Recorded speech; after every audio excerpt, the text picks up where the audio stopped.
What's up? My name is Osagi. And my name is Chris. And this is Prophetic Foolishness.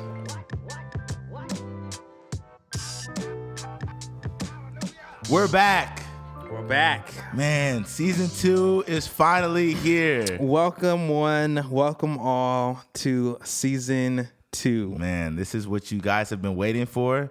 And just like I told you guys, we're the people's podcast, so we deliver. We give you guys what you want, man. So by the people, for the people. Hey, come on, bro. Yeah. So that's what we're here for. I'm glad you guys are, to our new listeners, welcome to the old, faithful, prophetic foolishness fam that's been rocking with us since season 1. Welcome back, man. We got an amazing season ahead for you guys. We got a lot of good stuff. And I'm just excited. I'm real excited. Like, I've loved getting feedback from season 1, kicking it with people here and there, reactions, hearing all the stories. We'll probably have a separate section for like all the stories that have come and stemmed from certain episodes. Man, it is actually crazy how much you guys are really engaging and enjoying with the podcast. And so just like the stories that us as a team here have really just like brought together, it's kind of crazy. So, man. How'd you like the bar soap though?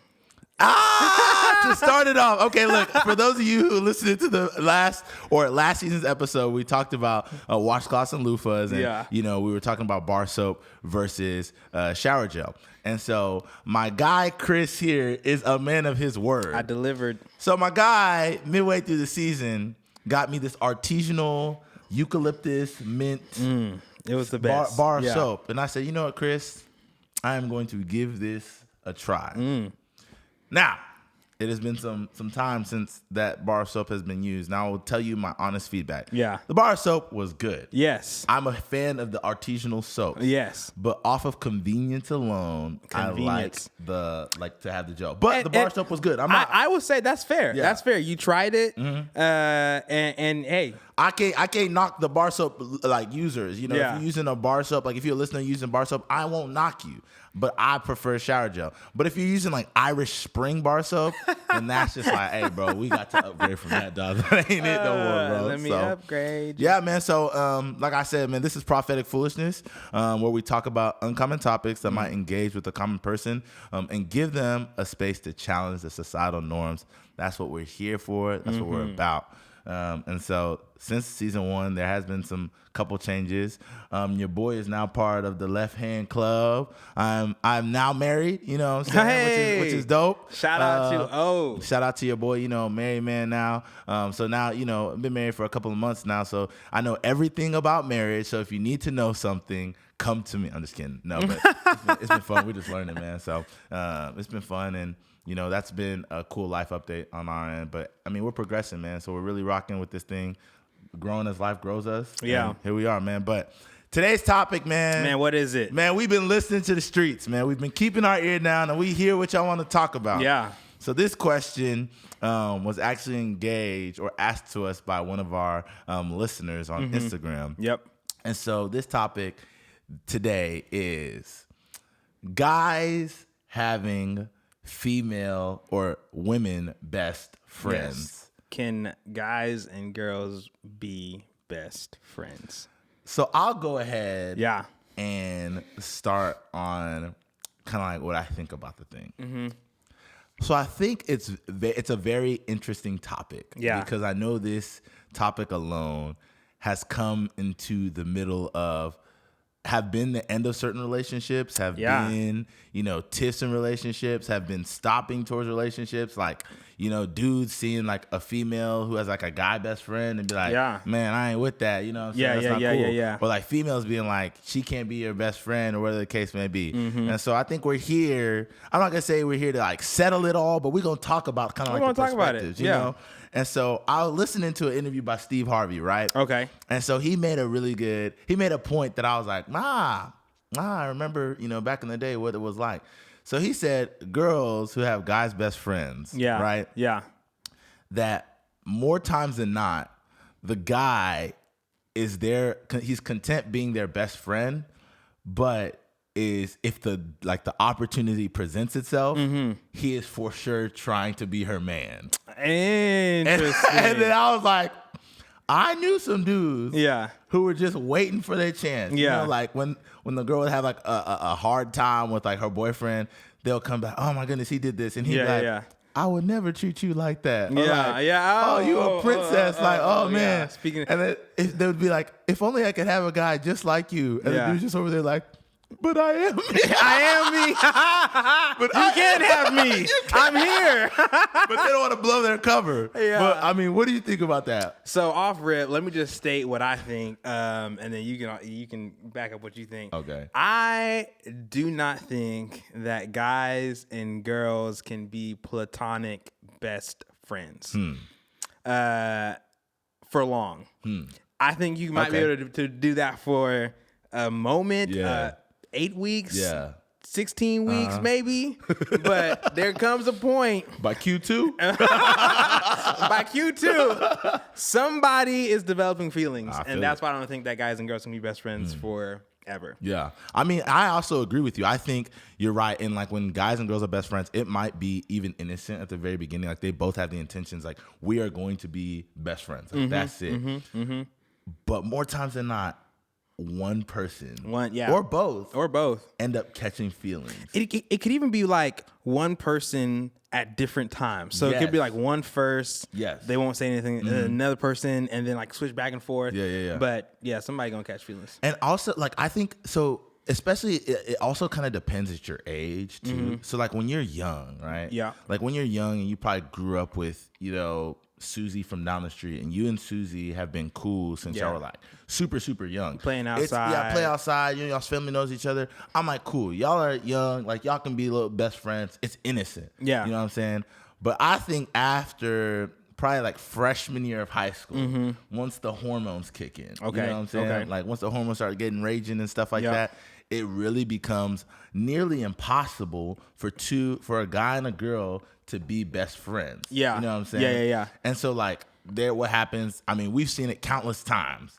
Like the dude catches feelings or the female catches feelings. And then what happens is they go get in a relationship and then someone is hurt. That brings up a really good point. Go ahead, bro. So like jealousy. So this is where it goes into a spot where I think like it shows how not good a girl-guy best friend relationship can be. So and I'll say this, playing devil's advocate. I'm just gonna play the other side. If we homies, right, when you're younger and then your homie gets a girlfriend and then they're infatuated with each other, they're spending all the time with each other. Yeah. I mean, you do feel some type of way because it's messing up y'all's like kicking time. For sure. Y'all can't go hoop the same. You can't go to Wendy's the same. Same. Yeah, it's like, hey, we all going to go do this thing. It's like, I gotta hang with the girl. Yeah. I gotta hang with my gal. But I still feel like it's different if you have a girl best friend and then you go get a girlfriend.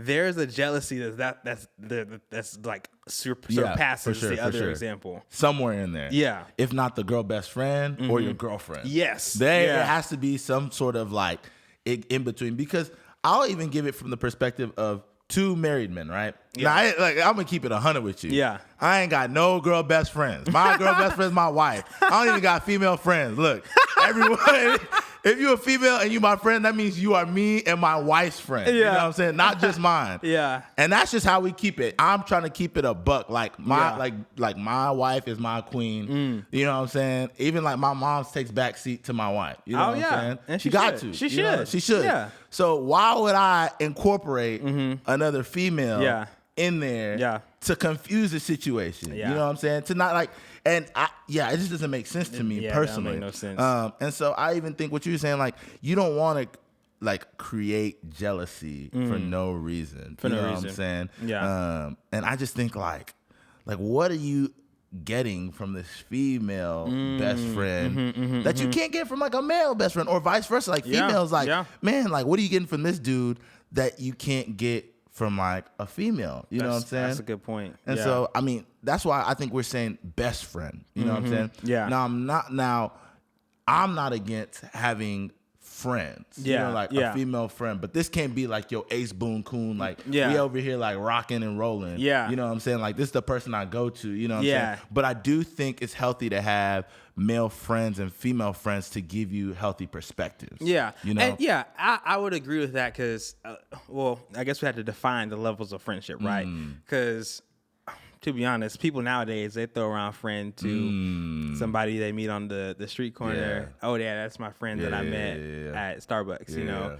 But the level of friendship that I'm speaking of is like, as I say, best friend. It's like, this is your person. Yeah. You know, this is who you call on the phone because you've had a bad day.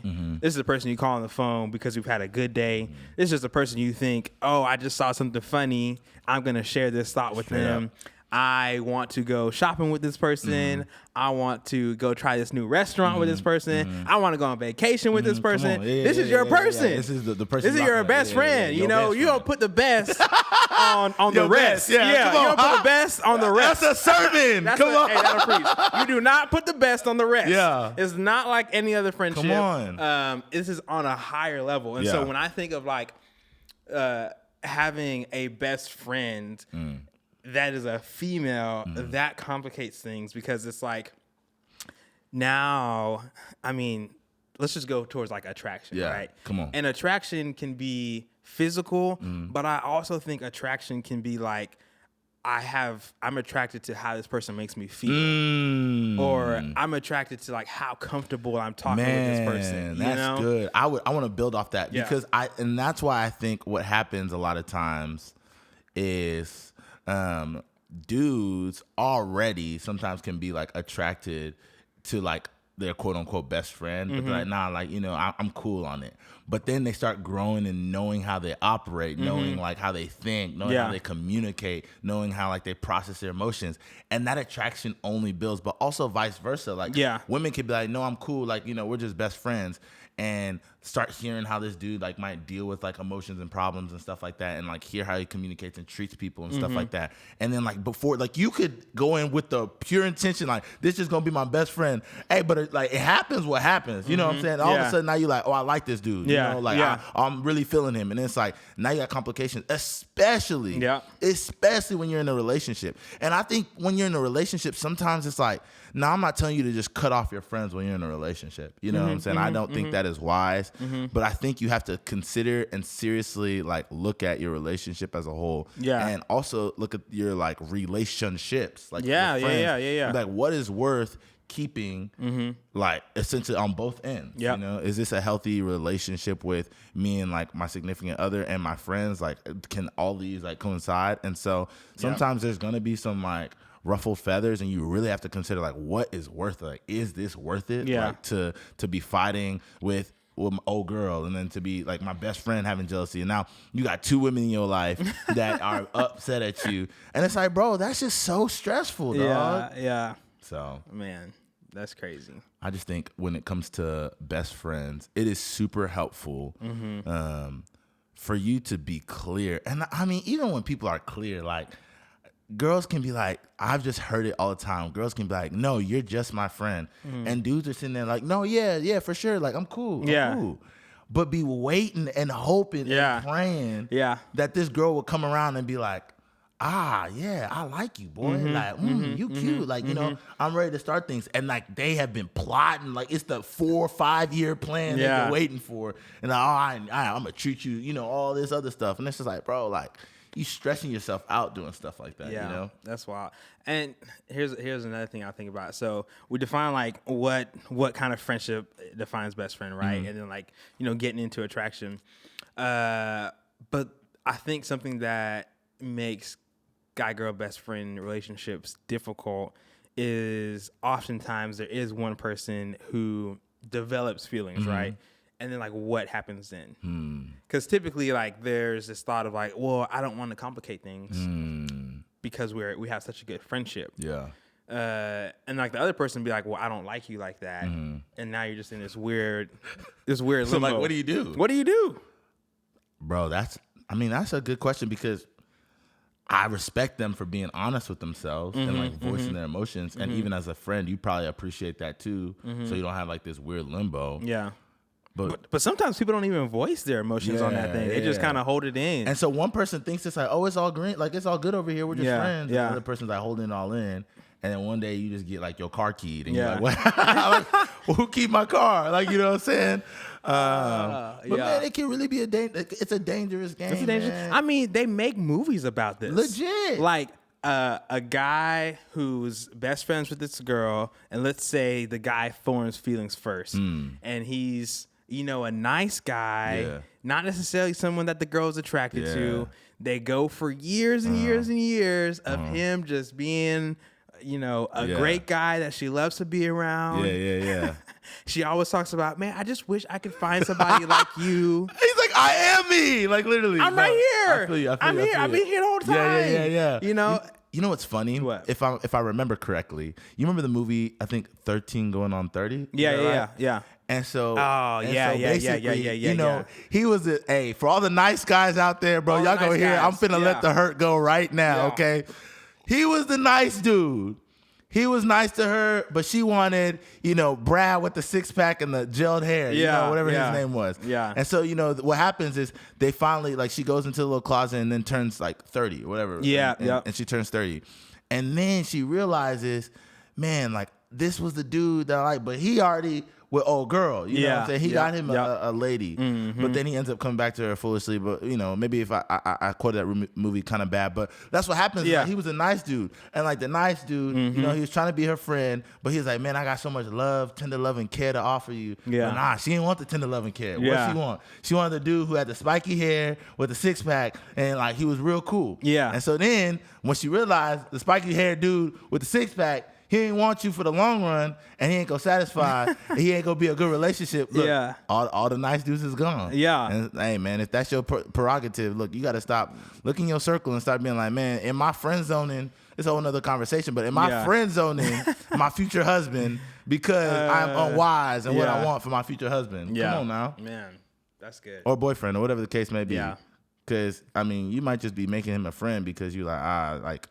That's not what I think I want, but it's not what you want. It's what you need. And that's the truth to somebody. So, I mean, I just think even with the male-female best friends category, in your situation, what does it look like for a guy to have healthy female friendships? Oof. Yeah, that's a good question. I will start. Well, okay, I'll start now, and then I'll talk about like how it used to be. So I'm married, and so shout out to all the married listeners and the non-married listeners. We love y'all too. I don't discriminate. Hey, I don't discriminate. But yes, being a married man, my wife assumes the role of my female best friend. Like she is the spots taken. Starting quarterback. The seats taken. Facts. QB1. But so like I actively think about, okay, what should my interactions with other females, other women look like, who might be friends, you know? And so I think the main thing that I think about when it comes to friendships with other females who aren't my spouse is just boundaries. And so like I'm not going to share thoughts, feelings, emotions, experiences like to a certain degree that aren't my wife. You know, like I shouldn't be I just don't think of another female that I'm gonna share something with before I share with my wife. You know, like that's like a sacred space, you know? I'm not, I want to try a new restaurant. Oh, let me call up Judy from work. Exactly. Like, it's just, that's just not a thing. Because, like, my wife assumes that, like, that spot. Now, granted, that doesn't mean, like, I don't have other females in my life. Like, I have other girls who are friends, quote unquote, but they're just not, I keep healthy boundaries. Come on, that's good. Yeah. And I think that's one thing that, with all healthy friendships, I think there are healthy boundaries. Yeah, you know, that you kind of set up. But I ascribe to that really well.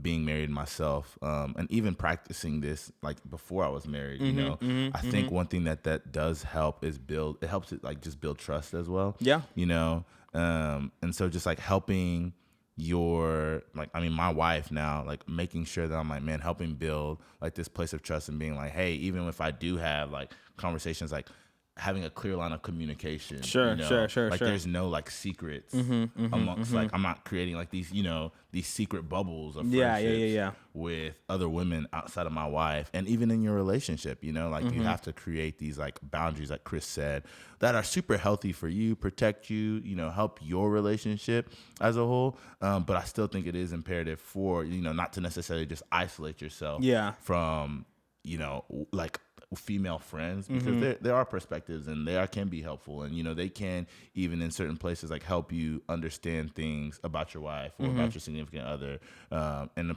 in places like honor them and love them better. So I think it's necessary, but best friend. Well, technically, I mean, if we think about our question, can guys have female best friends? I have a female best friend. That's my wife. Yeah. But outside of like, when you think of outside of like a marriage, like covenant, just like in relationships, like is that doable? Yeah. I would go to the side and saying it's not doable. Yeah. And I almost think it's even just like a good. Not thinking of this as like something that's like restrictive, like, oh, don't feel like what I think this is not restrictive is more prescriptive, as like, hey, this is going to make you safer emotionally and relationally, because like you're not putting yourself in a position where you're going to be hurt more than you need to be. Like, or hurt the ones you love the most. Hurt somebody else. Like, what if you're the person who the other party is falling for, but you don't want that? It's like, why don't you just save that person from that heartache? Protect your friend. Man, that's really good. That's protect your friend. That's a whole nother arena, but also just talking about like, man, how can I like protect other people? Exactly. Like not just thinking about myself, but it's like, man, this person might. Like they might not even know it, but they could end up catching feelings, and I'm emotionally unavailable. So let me save both of us this heartache. And be like, hey, like just like I'm basically gonna set this boundary up with you right now. You know what I'm saying, and not allow that in. So I thought that was really cool, man.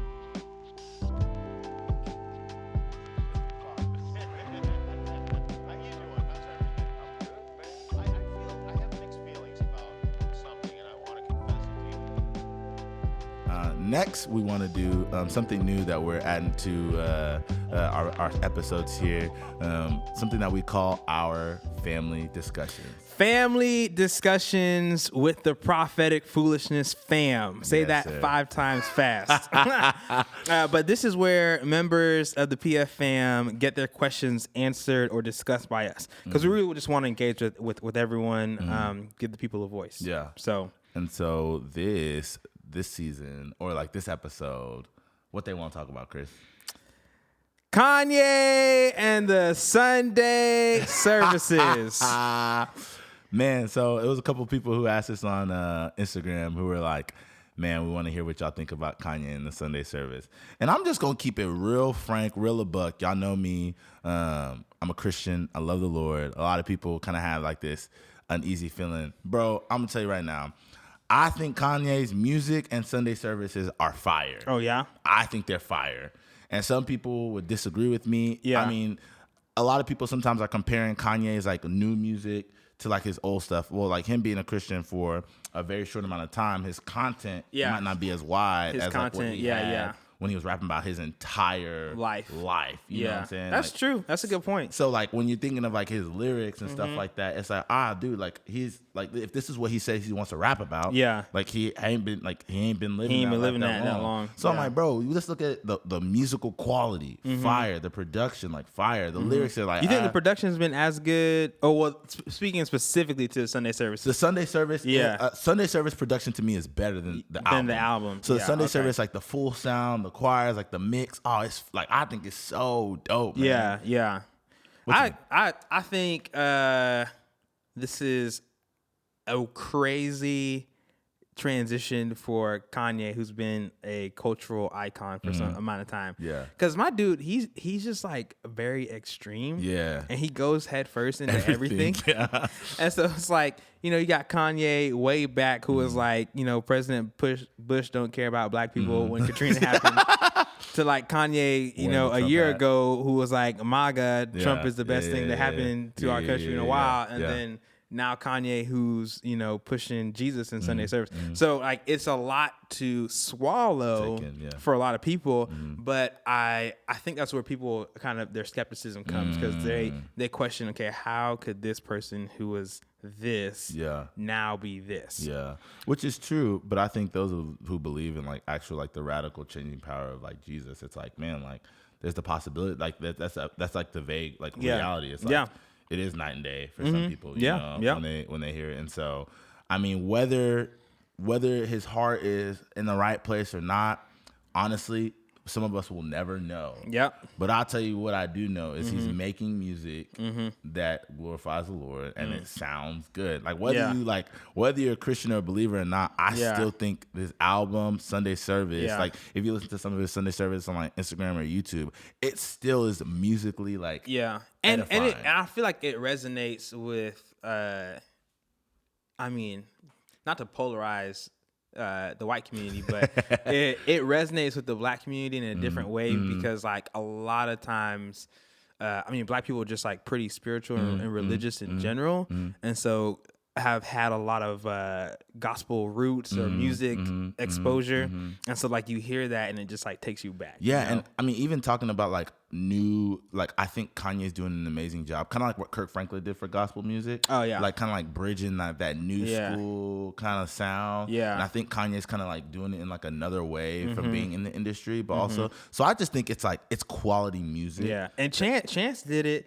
And it was and people. fire. That's what I'm saying. People rocked with Chance. And Coloring Book, man, it was dope. Like he brought a new sound, bro. The whole album was fire. Like everyone loved Coloring Book, and that's why I think Kanye is like bringing something that's really new and really fresh. And it's gonna even challenge like maybe some of like these other like gospel artists. You know what I'm saying? But also just a regular artist, like maybe seeing like, man, like this is like good quality music. Like we can talk about either our faith or whatever the case may be. And as long as the music's quality and like you really do it well, people gonna rock with it. You know? And you know, one thing I do appreciate about the Sunday services is that it is a snapshot into Kanye's life right now. And I feel like his other productions in the past were like snapshots into his life at that time as well. And so like you can see that clearly. So that's actually really good, man. Like you talk about late registration, graduation, like just even like the progression in his music. Like his music has really progressed. Like we've watched, like as we've seen Kanye change, we've seen his music change. You get to 808 and Heartbreaks, and you start getting into like Life of Pablo. Then you get to like Yeezus and like that whole Ye like movement, and it's just like you're kind of seeing like this whole, and like you saw kind of a glimmer of it in like Life of Pablo, which was really interesting. And so I mean, I think Kanye has a lot to offer as a producer musically. Like he's gifted. We can't take that away from him. Like he's a gifted dude when he like really puts his hand into certain things. And so, I mean, I know a lot of people are kind of like in this iffy, but man, I'm just excited to see him keep making music that honors the Lord, bro. I mean, that's where I'm at with the whole thing, man. And I hope it's long lasting. You know what I'm saying? I hope this isn't a phase for Ye. But whether or not it is, man, the Lord gonna get glory from this music, dog. And I'm gonna keep bumping this album, bro. You know what I'm saying? That's how you feel? That's how I feel. But I mean, so those of y'all that's wondering, man, like I'm rocking with the Ye album. You talk to me about Jesus is King. I'm rocking with the whole album. I ain't got no beef with it. No beef. Zero beef. So season 2, episode 1. Season 2, E1. Man, it's been. We got a lot of great things for you guys this season, man. We want to make sure we're doing a great job of, you know, taking you guys' questions. We want you guys to engage with us on all of our streaming platforms, man. So with Apple Music, Spotify, even on our social media like YouTube, Instagram, man, leave questions, comments. Like if you heard something we said that you were like, oh, I didn't know about this, or you have something you want to say, you maybe want to talk to someone else in the comment section about it, like do so. We want to make sure that you guys are having the healthy dialogue from these conversations. And even if you disagree with us, that's cool. Like we're going to probably say something that you're going to disagree or agree with, or even open up your perspective about. So I think even just a disclaimer, I think this season, even more than last season, there will be more polarizing conversations. So, I mean, our heart is not to offend or to make people feel, I don't know, any type of way. But that's just what happens. Yeah. And especially in our culture nowadays, and I'll probably say this again as the season progresses, like we've started to teeter on the line of like, we don't want to offend nobody. And so we're just not going to say nothing. And I don't think we want to do that. Come on. I think we would love just to share our thoughts, to hear your thoughts, and build a bridge for open dialogue in communication. And if you get offended, like, we can talk about that too. Straight up. And yeah, I think that's really good that Chris like really highlights that, because we're not coming over here just to make a bunch of people mad. We really want to help challenge like people's like thoughts, norms. Maybe you think a certain way, and maybe it causes you to think another way. Yeah. And so if you think something that's opposite, please let me know, because I want to hear other perspectives and have my own thoughts challenged, and like be like, okay, well, why do I actually think that? You know, you feel me? For sure. So, I mean, it's an open book, man. Like, you guys let us know, man. We want to keep chopping it up with you guys as the season progresses. So, like I said, man, I want you guys to follow us on Instagram, follow us on YouTube, Spotify, Apple Music. Get these streams up, man. On Instagram, if you listen to us when we drop on Monday morning, which you should be listening to this on a Monday morning, share this to your Instagram story. We will reshare it. You know, share it with friends. Like, we really want, you know, if you enjoy it or you take something away from this, like, share the podcast with your friends. We want to continue to build the Prophetic Foolishness fam and have conversations, man. We really want to have conversations. So we rocking and rolling with this thing, man. Keep rocking with us as we grow. Yeah. We love y'all's feedback. We love everything. Follow us at Prophetic Foolishness somewhere here. If you're watching on YouTube, you'll see me pointing here. But how we started is how we end it. My name is Osagi. And my name is Chris. And this is Prophetic Foolishness. Peace.